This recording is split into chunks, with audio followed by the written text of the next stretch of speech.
Encontrando a deusa da boa sorte. Bom, continuamos a leitura, né, do livro O Homem Mais Rico da Babilônia, de George Clason. E nosso capítulo que eu vou ler agora é Encontrando a Deusa da Boa Sorte. E nesse capítulo a gente vai falar sobre sorte. Se é possível tê-la e como adquirir, né? E naquela época existia um templo do saber, onde os professores voluntários eles abriam debates públicos. Aí aqui ele conta, né, como era esses debates e por aí vai. E um dos frequentadores era Akkad, né, o homem mais rico da Babilônia. E aqui ele vai simular uma conversa com seus alunos sobre a deusa da boa sorte. Aí começa com uma frase de um aluno, né, que diz, eu deixei aqui, né, deixei aqui marcado, que ele fala: creio estar com sorte hoje, pois achei uma bolsa com moedas de ouro dentro. Meu grande desejo é continuar tendo sorte. Sentindo que todos os homens compartilham comigo tal desejo, sugiro que debatamos como atrair a boa sorte, para que possamos descobrir maneiras de contar com ela. E aqui, né, todos nós, né, sabemos, queremos ter sorte, achar dinheiro no chão, ganhar uma bolada, algo inesperado, né? Mas vamos aqui descobrir juntos, né, como é a deusa da boa sorte. Aí aqui a discussão vai começar, né, com alguns acreditando que ela não existe e outros tendo a plena certeza de que, né, ela existe.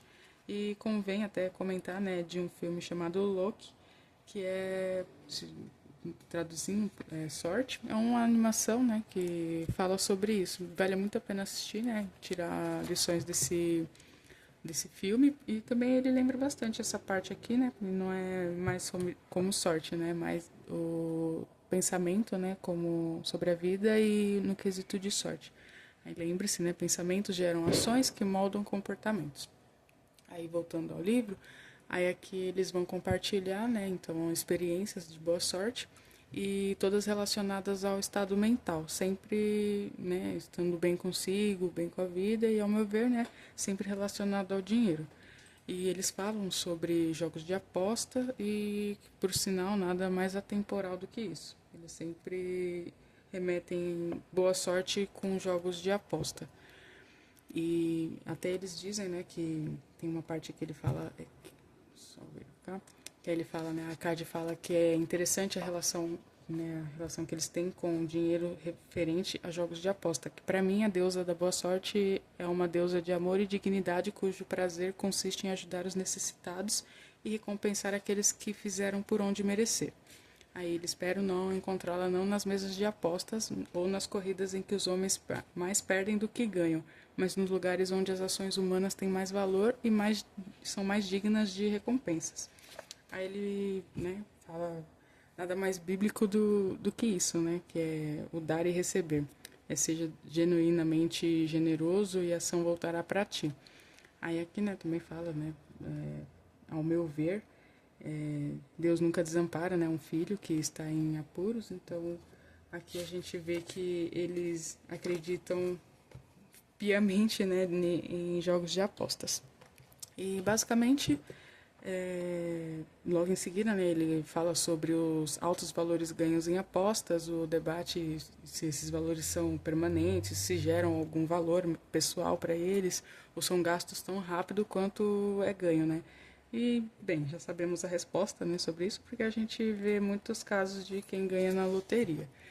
E chegam à conclusão de que a deusa da boa sorte, né, ela não se encontra nesses lugares, mas em um outro. E ele diz, né, vejamos agora nossas ocupações e negócios. Aí ele fala sobre o trabalho, né, sobre o seu trabalho. Que aí ele fala, não é natural que em seguida uma vantajosa transação consideremos isso não como um belo lance de sorte, mas como uma justa recompensa pelos nossos esforços. Que seria quando você faz o seu trabalho bem feito, né, e é reconhecido por esse esforço. Aí vemos aqui, né, quando estamos preparados, as oportunidades vêm, que seria a boa sorte. E quando ela surge, né, quando eles estão ali discutindo sobre isso, e com isso surge um aluno contando a sua história de como perdeu uma oportunidade por medo e por não estar preparado. Ele preferiu gastar o dinheiro que tinha com roupas finas ao empregar o dinheiro em um negócio lucrativo, e tarde demais, né, ele decidiu entrar no negócio que já havia perdido. E o conselho que o pai havia dito, né, quando ele estava ainda pensando se iria ou não entrar no negócio, o pai tinha falado, né, que a oportunidade se apresenta diante dele e que estava oferecendo uma chance de que poderia levá-la à riqueza e que ele não deveria adiar. Eu deixei ele aqui marcado e aqui não tenha medo, comece. E claramente aqui, né, vemos para referente a não adiar as coisas e não ter medo de começar pequeno, né? Na Bíblia até Deus fala sobre não desprezar os pequenos começos, né? Apenas comece, seja guardando, como já tenho dito, né, aqui no livro, né, seja guardando os 10%, né, que pode, mas comece, né, seja aprendendo alguma palavra em inglês até adquirir a fluência, comece, ou seja, quitando suas dívidas para poder começar a investir, né, comece, mas dê o primeiro passo, né, para construir essa posição sua e aí a boa sorte, né, vem. Mas aí eles contam outras histórias aqui, né, parecidas com essa, e chegam à conclusão que o espírito da procrastinação está dentro de todos os homens que querem ser ricos, mas sempre que as oportunidades aparecem diante deles, né, meio que, né, a procrastinação os incita, né, e com o próprio consentimento adiam as coisas. Aí por dar ouvidos a eles, né, tornam-se os seus piores inimigos. Que no caso a nossa própria mente impede a gente de fazer as coisas e começar, porque a gente acha que precisa ter tudo perfeito, né, tudo certinho e começar só depois. E o começar fica para amanhã e esse amanhã nunca chega. E não seria, né, dessa forma. Aí aqui claramente a gente vê, né, que a mudança de mentalidade novamente é onde a gente deve ter o primeiro passo, eliminando a procrastinação para seguir com os nossos objetivos. Aí ele vai dando outras histórias aqui referente à procrastinação e tudo mais.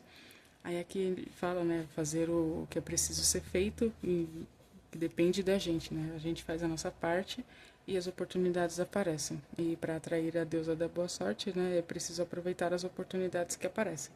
Aí aqui a gente vê, né, Provérbios 13:4. O preguiçoso muito quer e nada alcança, mas os que trabalham com dedicação prosperam. E, né, então, dediquem-se, trabalhem e realizem os sonhos de vocês, né? Comecem, apenas comecem, né?